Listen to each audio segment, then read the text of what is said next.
Satyabama Institute of Science and Technology, Chennai and Sriperumbudur.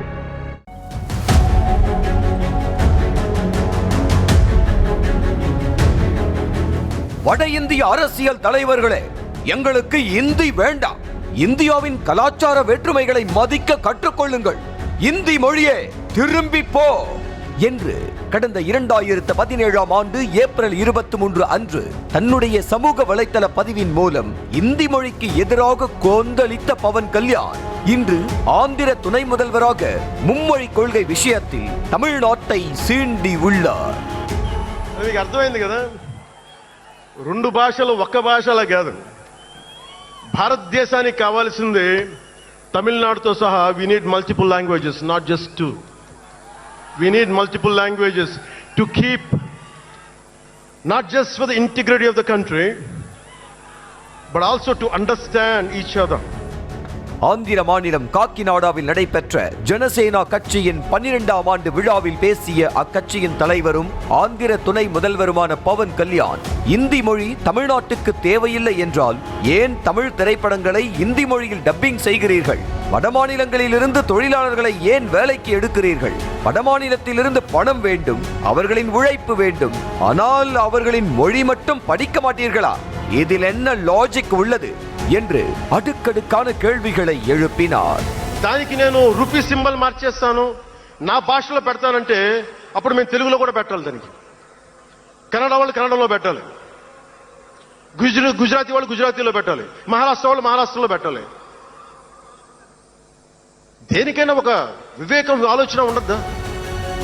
இவ்வாறு தன்னுடைய முந்தைய நிலைப்பாட்டிலிருந்து தற்போது முற்றிலுமாக மாறியிருக்கும் பவன் கல்யாண், தமிழ் திரைப்படங்களை இந்தி மொழியில் டப்பிங் செய்து பணம் மட்டும் ஈட்டுவீர்கள், ஆனால் இந்தி மொழியை கற்க மாட்டீர்களா என ஈராவேசத்துடன் கேள்வி கேட்டு தமிழ்நாட்டையும் தமிழர்களையும் சீண்டி உள்ளார்.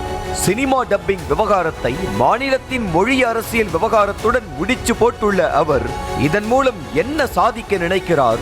மாநிலங்களின் ஒற்றுமையை சீர்குலைக்க நினைக்கிறாரா? பாலிவுட்டுக்கும் தமிழ் சினிமாவுக்கும் சண்டை மூட்டிவிட முயற்சிக்கிறாரா என பல்வேறு கேள்விகள் எழுந்திருக்கின்றன. மும்மொழி கொள்கை விவகாரம் தமிழ்நாட்டில் கொழுந்துவிட்டு எரிந்து வரும் சூழலில் ஆந்திராவை மட்டுமே மையமாக கொண்டு அரசியல் கட்சியை நடத்தி வரும் பவன் கல்யாண் தமிழ்நாட்டு விவகாரத்தில் தலையிட்டு விமர்சித்திருப்பது கொந்தளிப்பை ஏற்படுத்தி உள்ளது. கூடவே ஆந்திராவில் இருந்து கொண்டு பாஜகவின் குரலாக பவன் கல்யாண் ஒலிக்கிறாரா என்ற கேள்வியும் எழுப்பப்படுகிறது.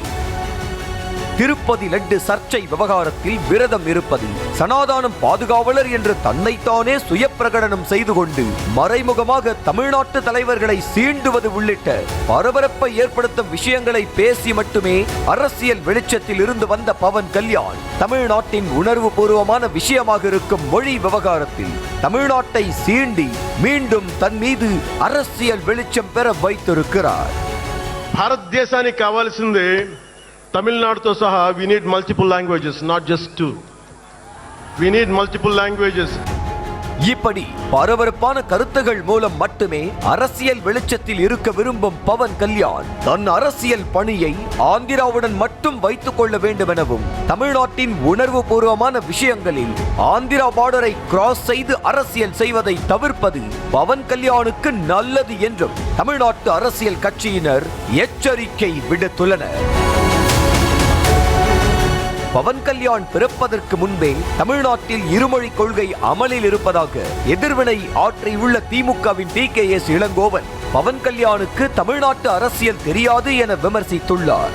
இதைப் போல எதிர்வினை ஆற்றியுள்ள திமுக MP கனிமொழி பவன் கல்யாண் இரட்டை வேடம் போடுவதாக குற்றம் சாட்டியுள்ளார்.